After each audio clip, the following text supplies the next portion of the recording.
Hello दोस्तों, नमस्कार। स्वागत है एक बार फिर से आप सभी के अपने प्रिय चैनल पर। दोस्तों आपको बता दें जो अभी की सबसे बड़ी खबर आ रही है, जहां पर जम्मू और कश्मीर में लगातार आतंकी हमलों के बाद जम्मू कश्मीर पहुंचे राजनाथ सिंह। सेना से की मुलाकात, जिसके बाद पाकिस्तान में मचा हड़कंप। साथ ही साथ बताएंगे जहां कश्मीर जी हां, जयशंकर की डांट के बाद भी नहीं सुधरे पाकिस्तान और चाइना, अब इस्लामाबाद में मचा रहे हैं ये शोर। जी हां दोस्तों, और साथ ही साथ आपको बताएंगे जहां कर्नाटक में बन रही है किसकी सरकार, इस पर अब तक का सबसे बड़ा सर्वे निकलकर सामने आया है। बताएंगे क्या कहती है सर्वे, क्या कहती है कर्नाटक की जनता। तो दोस्तों सारी जानकारी आपको बताएंगे आज की, तो इसीलिए बने रहेगा वीडियो के अंत तक। और अभी खबरों में आगे बढ़ने से पहले हमेशा की तरह अपने भारत देश का और भारतीय सेनाओं का जमकर समर्थन करते और मानते कि मेरा भारत महान है, तो इस वीडियो को भी कर दीजिए लाइक, चैनल को कर दीजिए सब्सक्राइब, बेल आइकन दबाइए, साथ ही कमेंट बॉक्स में लिख दीजिएगा जय हिंद। जी हाँ, तो बात करते हैं पहली और सबसे बड़ी खबर की, जहां कश्मीर जयशंकर जी की डांट के बाद भी नहीं सुधरे पाकिस्तान और चाइना, अब इस्लामाबाद में दे रहे हैं भारत से निकलकर ये बयान। बता दें भारतीय विदेश मंत्री जयशंकर जी की कश्मीर को लेकर दो टूक जवाब के बाद भी पाकिस्तान और चाइना नहीं सुधरे। इन दोनों देशों ने गोवा में शंघाई सहयोग संगठन की बैठक के बाद अब पाकिस्तान के इस्लामाबाद में फिर एक बार कश्मीर को लेकर जमकर जहर उगला है। पाकिस्तान और चीन ने संयुक्त बयान जारी करके कश्मीर को लेकर संयुक्त राष्ट्र के प्रस्ताव का राग अलापा और एक तरफा कार्रवाई का विरोध किया। दोनों देशों ने कहा कि कश्मीर की यथास्थिति में परिवर्तन हालात को और भी गंभीर बना सकते हैं। तो वहीं जयशंकर जी ने दो टूक कहा है कि कश्मीर से अनुच्छेद 370 की वापसी अब इतिहास हो चुकी है। भारत में एससीओ की बैठक के बाद चीनी विदेश मंत्री क्वीन गांग पाकिस्तान दौरे पर गए। इस दौरान चीनी विदेश मंत्री की पाकिस्तानी विदेश मंत्री के साथ इस्लामाबाद में रणनीतिक वार्ता हुई। इसके बाद दोनों देशों ने एक संयुक्त बयान जारी किया, जिसमें कश्मीर समेत दक्षिण एशिया के कई मुद्दों का जिक्र था। संयुक्त बयान में बिलावल भुट्टो जरदारी ने कहा कि हम पाकिस्तान की क्षेत्रीय अखंडता, संप्रभुता और राष्ट्रीय विकास के साथ साथ जम्मू कश्मीर विवाद पर चीन के सैद्धांतिक और न्यायपूर्ण रुख के लिए चीन के दृढ़ समर्थन की गहराई से सराहना करते हैं। इस खबर को देख करके सुन करके दोस्तों यही लग रहा है कि पाकिस्तान और चाइना दोनों के दोनों भारत तो गए थे, यानी बिलावल भुट्टो और चीन के विदेश मंत्री किन गांग भारत तो गए थे, लेकिन उन दोनों ने मिलकर जैसे कि भारत में सारी चीजों को ऑब्जर्व किया और पाकिस्तान जाकर के अपनी सच्चाई को उगल दी उन्होंने, और बता दिया कि उनके अंदर कितना द्वेष भरा हुआ है। भारत के स्वागत करने के बावजूद भी उन लोगों ने अपना असली रंग दिखाई दिया कि वो लोग भारत को लेकर कितनी घृणा और भारत को लेकर कितना द्वेष अपने मन में रखते हैं। बहरहाल कश्मीर मुद्दे पर भारत ने हमेशा से क्लियर कहा है कि वो भारत का अभिन्न हिस्सा था, हिस्सा है और आगे हिस्सा रहेगा। उसके बावजूद भी चाहे पाकिस्तान की जनता भूखी मर जाए, लेकिन कश्मीर का मुद्दा पाकिस्तान नहीं छोड़ने वाला। बहरहाल दोस्तों, अब ऐसे में आपकी जो भी निजी राय हो आराम से कमेंट में लिखकर बताइएगा जरूर, और कैसे पाकिस्तान को मजा चखाया जा सकता है कश्मीर के मुद्दे पर। और साथ ही साथ दोस्तों वीडियो को आज जितना ज्यादा हो सके बैठे बैठे शेयर कर दीजिएगा। साथ ही साथ आपको इसी से जुड़ी बड़ी खबर बता दें, जहां पाकिस्तान चाइना ने फिर दिखाई भारत को आंख, सीपीईसी पर सहयोग की बात को दोहराया है। जी हां, पाकिस्तान के विदेश मंत्री बिलावल भुट्टो और उनके समकक्ष चीन के विदेश मंत्री किन गांग ने कल यानी शनिवार को सीपीईसी, जो कि चीन पाकिस्तान आर्थिक गलियारा है, उस पर सहयोग बनाए रखने के लिए अपनी प्रतिबद्धता जाहिर की है। बता दें कि ये बात पाकिस्तान चीन रणनीतिक वार्ता के चौथे संस्करण में सामने आया है। इस वार्ता से एक दिन पहले शुक्रवार को भारत ने अरबों डॉलर की परियोजना पर अपनी आपत्ति जताई थी। पाकिस्तान की मीडिया के अनुसार सीपीईसी परियोजना को लेकर एक बार फिर चाइना और पाकिस्तान ने अपनी प्रतिबद्धता को दोहराया है। इस पर भी दोस्तों विदेश मंत्री जयशंकर जी ने सीपीईसी परियोजना की निंदा की थी। उसके बावजूद भी इस पर भी चाइना और पाकिस्तान मिलकर भारत के खिलाफ गेम खेलते नजर आ रहे हैं। चलते हैं दोस्तों अगली बड़ी खबर की तरफ, जहां जम्मू कश्मीर से सबसे बड़ी खबर, रक्षा मंत्री राजनाथ सिंह ने सीमा पर सुरक्षा की समीक्षा की, सेना से की मुलाकात, राजौरी शहीदों को भी दी श्रद्धांजलि। बता दें रक्षा मंत्री राजनाथ सिंह ने शनिवार यानी 6 अप्रैल को जम्मू और कश्मीर में सीमाओं पर सुरक्षा स्थिति की समीक्षा करने के लिए राजौरी जिले का दौरा किया, जिसके एक दिन बाद जिले के जंगली कंडी क्षेत्र में एक आतंकवाद विरोधी अभियान के दौरान सेना के 5 पैरा कमांडो मारे गए थे। सिंह ने कर्मियों की मौत के लिए अपनी संवेदना व्यक्त की और विपरीत परिस्थितियों में सुरक्षा अधिकारियों की बहादुरी और उत्साह का प्रशंसा किया। राजनाथ सिंह ने एक ट्वीट में कहा कि आज जम्मू कश्मीर के राजौरी में सेना के आधार शिविर का दौरा किया, सीमा पर परिचालन क्षमताओं और सुरक्षा स्थिति की समीक्षा की, साथ ही साथ भारतीय सेना के बहादुर सैनिकों के साथ बातचीत की। भारत हमारी मातृभूमि की रक्षा के प्रति उनके समर्पण को सलाम करता है। अतिरिक्त लोक सूचना महानिदेशालय यानी ADGPI भारतीय सेना के एक ट्वीट के जवाब में राजनाथ सिंह ने कहा कि मैं इन बहादुर सैनिकों को श्रद्धांजलि देता हूं जिन्होंने राष्ट्र की सेवा में सर्वोच्च बलिदान दिया। उनके बलिदान को कभी नहीं भुलाया जाएगा। मेरा दुख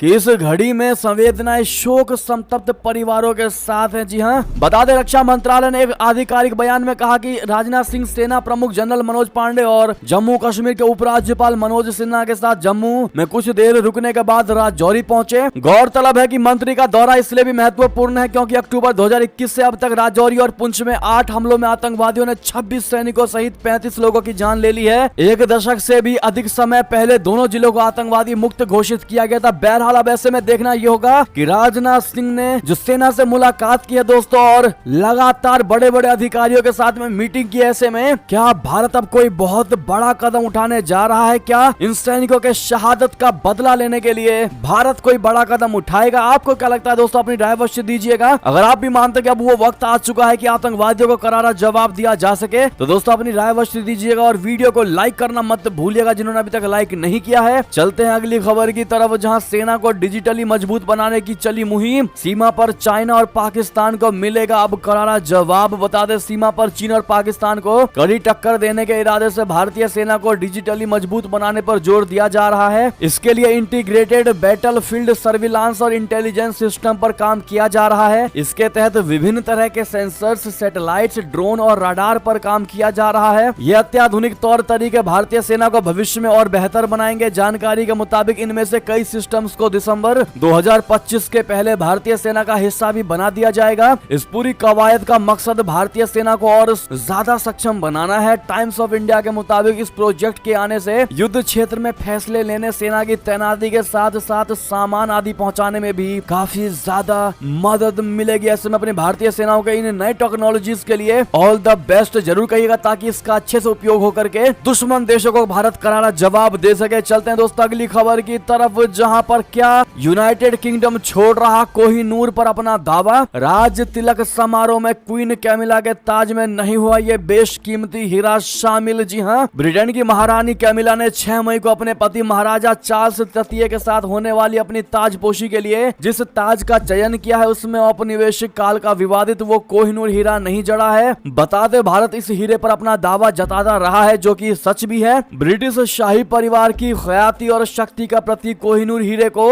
महारानी कैमिला द्वारा ताजपोशी में ना पहनने का फैसला काफी चौंकाने वाला है। इससे पहले शाही परिवार के राज्याभिषेक समारोह में परंपरागत रूप से यह हीरा दिखाई देता रहा है। मई 1937 में किंग जॉर्ज पश्चिम के राज्याभिषेक समारोह में इसे महारानी एलिजाबेथ ने भी पहना था। कई ब्रिटिश मीडिया रिपोर्ट्स में यह दावा किया गया है कि यह फैसला परंपराओं और आज के मुद्दों के प्रति संवेदनशील रहने के बीच एक समझौता है। ऐसे में ये कयास भी लगाए जाते रहे हैं कि क्या कोहिनूर पर ब्रिटिश अपने दावे पर फिर से विचार कर सकता है, लेकिन इसकी संभावना बेहद कम लगती है। मीडिया रिपोर्ट के मुताबिक ब्रिटिश राजघराने से जुड़े एक सूत्र ने कहा कि ऐसा लगता है कि महल की संवेदनशीलता बस कोहिनूर तक ही सीमित है। ऐसे में दोस्तों भारत जिस प्रकार से अपने कोहिनूर को वापस लेने की बात कह रहा है, भारत की एक एक जनता कहती है कि हमें हमारे कोहिनूर को वापस लौटा दो। अब ऐसे में आपकी क्या राय है दोस्तों, कमेंट में लिखकर अवश्य बताइएगा कोहिनूर हीरे को लेकर जिस पर भारत हमेशा से अपना दावा करता है। चलते हैं अगली खबर की तरफ, जहां भारत से बेइज्जती कराकर आए बिलावल भुट्टो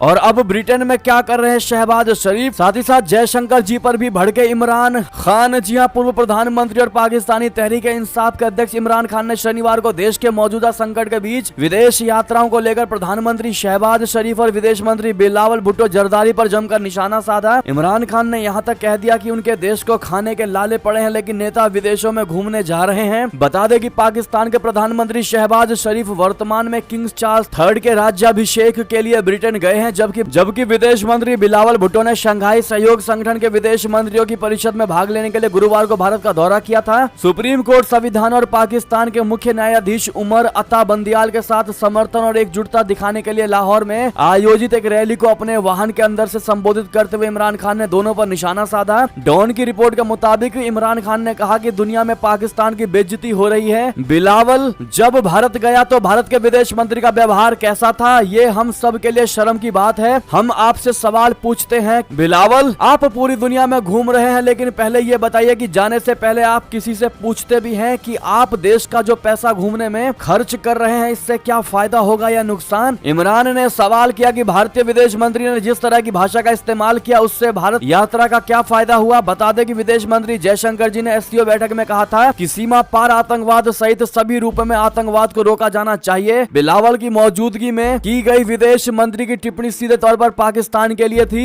जयशंकर जी ने यहाँ तक कहा कि आतंकवाद की अनदेखी करना समूह के सुरक्षा हितों के लिए नुकसानदेह होगा। इतना ही नहीं, जयशंकर जी ने कहा बिलावल भुट्टो को आतंकी एजेंसी का प्रवक्ता। बहरहाल इन्हीं सब बयानों को लेकर इमरान खान ने बिलावल भुट्टो और शहबाज शरीफ को घेरने की कोशिश की दोस्तों, और अपने विदेश मंत्री जयशंकर जी को बुरा भला कहने की कोशिश की। बहरहाल आप लोग क्या जवाब देना चाहेंगे इमरान खान को, कमेंट में लिखकर अवश्य बताइएगा। चलते हैं अगली बड़ी खबर की तरफ, जहां वैश्विक हस्ती बनने की राह पर अपना भारत। देश की परमाणु ऊर्जा में अब होगा विदेशी निवेश। सबसे बड़ी और खुशखबरी की खबर आपके लिए बता दे, भारत अपने परमाणु ऊर्जा उद्योग में विदेशी निवेश पर लगा प्रतिबंध हटाने वाला है। प्रधानमंत्री नरेंद्र मोदी की अध्यक्षता वाले थिंक टैंक नीति आयोग द्वारा गठित एक सरकारी पैनल ने इसकी सिफारिश की है। भारत के परमाणु ऊर्जा अधिनियम 1962 के अंतर्गत परमाणु ऊर्जा के स्टेशनों के केंद्रों के विकास और संचालन में सरकार महत्वपूर्ण भूमिका अदा करती है और घरेलू निजी कंपनियां जूनियर इक्विटी पार्टनर के तौर पर हिस्सा लेती हैं। घरेलू निजी कंपनियां यंत्र मुहैया करवाकर निर्माण में मदद करती हैं। दो सरकारी सूत्रों ने राइटर्स को इस सिलसिले में जानकारी देते हुए कहा कि समिति ने अधिनियम और भारत की विदेशी निवेश नीतियों में बदलाव की सिफारिश की है ताकि घरेलू और विदेशी दोनों कंपनियां परमाणु ऊर्जा उत्पादन का पूरक बन सके। इस पैनल ने परमाणु ऊर्जा अधिनियम 1962 और भारत की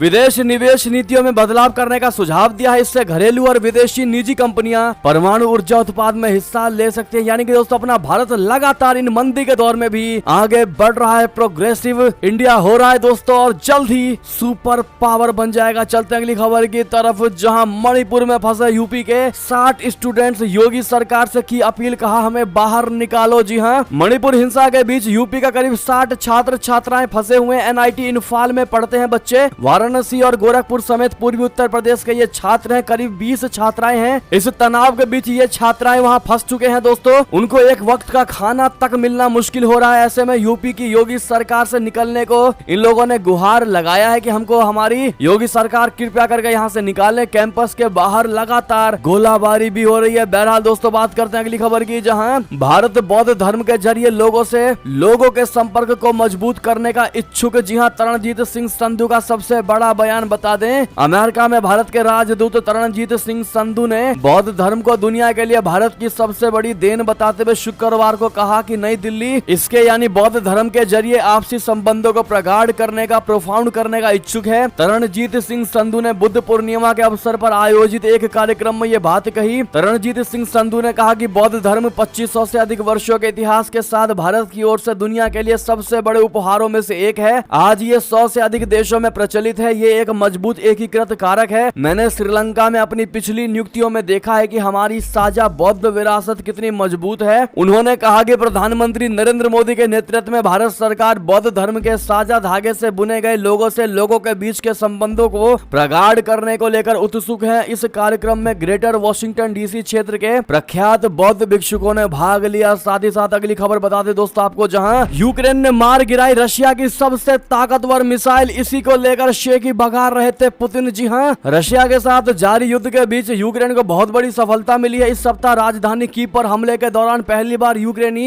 एयर डिफेंस ने एक रूसी हाइपरसोनिक मिसाइल को मार गिराया। यूक्रेनी वायुसेना ने शनिवार को यह जानकारी दी। रशिया के लिए यह बहुत बड़ा झटका माना जा रहा है। रशिया लंबी दूरी की मिसाइलों का इस्तेमाल करके यूक्रेन पर हवाई हमलों को अंजाम दे रहा है। 5 साल पहले 2018 में रशिया ने एक बेहद खतरनाक मिसाइल तैयार की थी। पुतिन ने इसका नाम किंजल रखा था। किंजल का अर्थ डैगर यानी खंजर होता है। किंजल 2018 में राष्ट्रपति व्लादिमीर पुतिन द्वारा अनावरण किए गए 6 अगली पीढ़ी के हथियारों में से एक है। पुतिन ने उस वक्त दावा किया था कि इस मिसाइल को दुनिया की किसी भी वायु रक्षा प्रणाली यानी एयर डिफेंस सिस्टम द्वारा नहीं गिराया जा सकता। अब दोस्तों यूक्रेन ने दावा किया है कि उसने इसे मार गिराया है, वो भी रात के समय में। ऐसे में इस खबर के बाद रशिया चौंक जरूर जाएगा। चलते हैं अगली खबर की तरफ दोस्तों, जहां सुडानी सेना संघर्ष समाप्त करने के प्रस्ताव पर हुए राजी बातचीत के लिए सऊदी अरब के बंदरगाह पर भेजे वार्ताकार। बता दें, सुडानी सेना ने संघर्ष समाप्त करने के प्रस्ताव की दिशा में कदम बढ़ाए हैं। सुडानी सेना ने कहा कि उसने सऊदी अरब की पहल के हिस्से के रूप में अफ्रीकी देश में संघर्ष समाप्त करने के लिए व मानवीय युद्ध विराम पर चर्चा करने के लिए वार्ताकारों जहाजों को सऊदी अरबिया के बंदरगाह शहर जिद्दा भेजा है। समाचार एजेंसी शिन्हुआ ने सूडानी सेना द्वारा शुक्रवार को जारी एक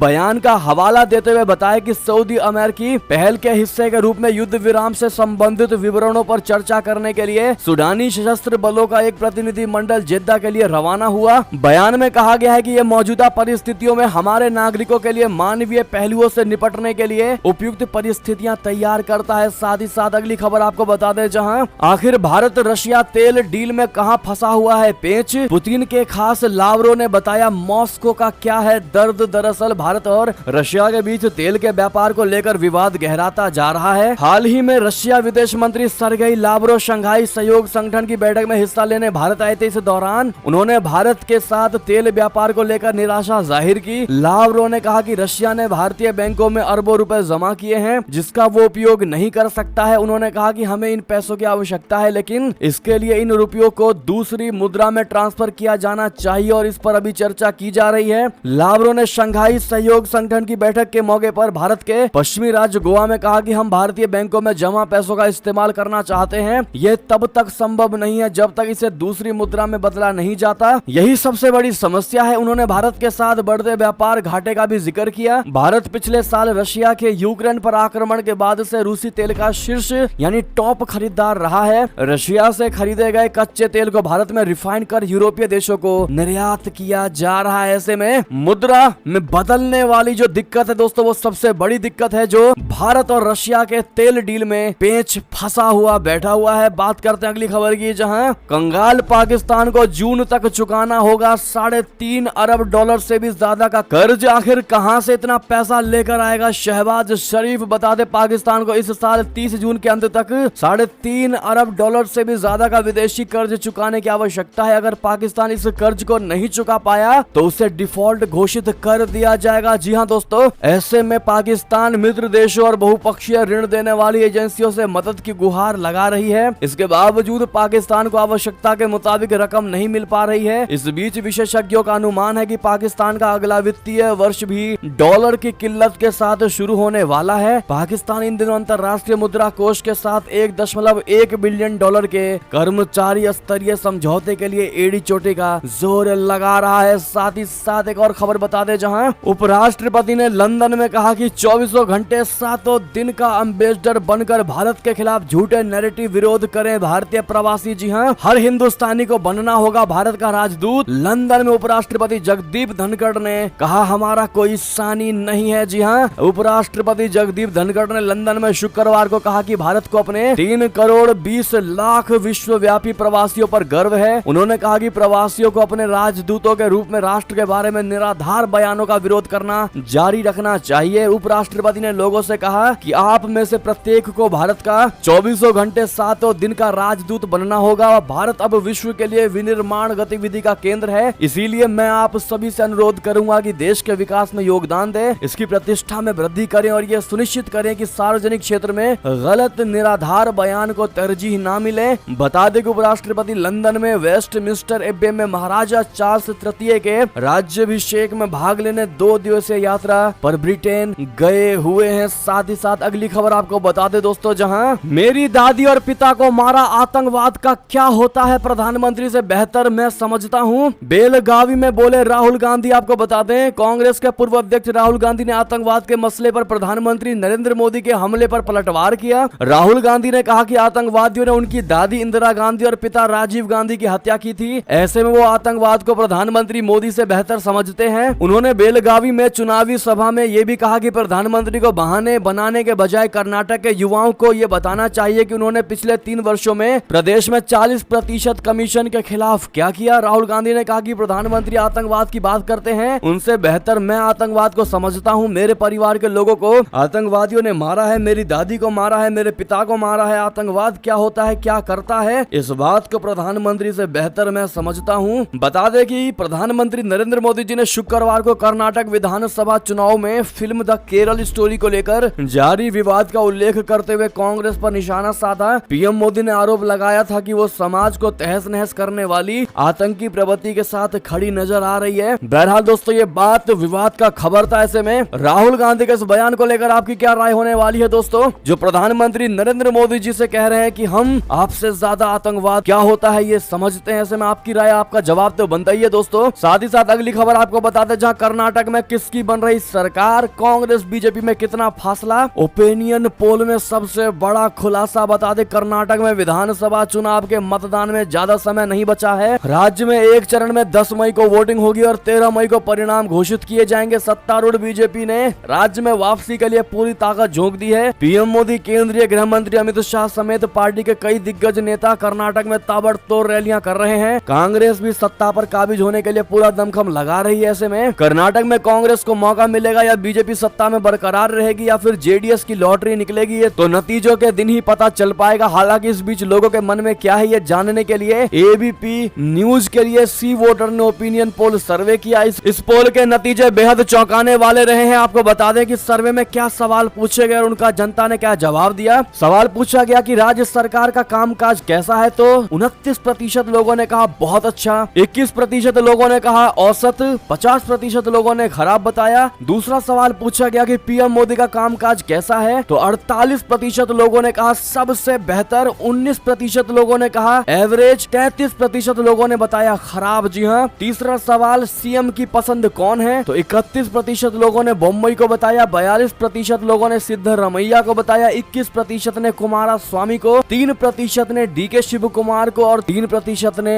बचे अन्य को। जी हाँ। चौथा बड़ा सवाल पूछा गया कि सबसे बड़ा मुद्दा क्या है, तो बेरोजगारी 31% लोगों ने बताया, विकास बोला 27% लोगों ने, 15% लोगों ने कृषि बताया, 9% ने भ्रष्टाचार, 3% ने कानून व्यवस्था, 15% ने अन्य मुद्दे बताए। ऐसे में सबसे बड़ा सवाल जिसका आप इंतजार कर रहे थे दोस्तों, जब लोगों से ये पूछा गया सर्वे में कि क्या लगता है कौन सी पार्टी जीतेगी, तो 32% लोगों ने कहा बीजेपी, 44% लोगों ने कहा कांग्रेस, 15% लोगों ने जेडीएस, 4 ने त्रिशंकु, अन्य ने 2%, 3 ने कहा पता नहीं। ऐसे में दोस्तों हम आपसे ये सवाल पूछते हैं कि क्या लगता है आपको कर्नाटक में किस पार्टी की जीत होगी, तो दोस्तों आप क्या जवाब देंगे कमेंट में लिखकर जरूर बताइएगा। हम आपके एक एक कमेंट को पढ़ेंगे दोस्तों। देखते हैं भारत की जनता हमारे इस चैनल के माध्यम से किस पार्टी को सर्वे में जिताएगी। साथ ही साथ दोस्तों ये थी अब तक की सारी बड़ी खबरें। आपको हमारी खबर कैसी लगी, आशा करता हूँ बहुत अच्छी लगी होगी। अगर थोड़ी भी अच्छी लगी है तो इस वीडियो को भी अपने भाई बंधुओं में व्हाट्सएप, फेसबुक, ट्विटर के जरिए पूरे भारत में शेयर करना बिल्कुल मत भूलिएगा। और अभी कर दीजिए इस वीडियो को लाइक, चैनल को कर दीजिए सब्सक्राइब, बेल आइकन दबा दीजिए, साथ ही कमेंट बॉक्स में लिख दीजिएगा जय हिंद जय भारत। यहाँ तक बने रहने के लिए बहुत बहुत धन्यवाद।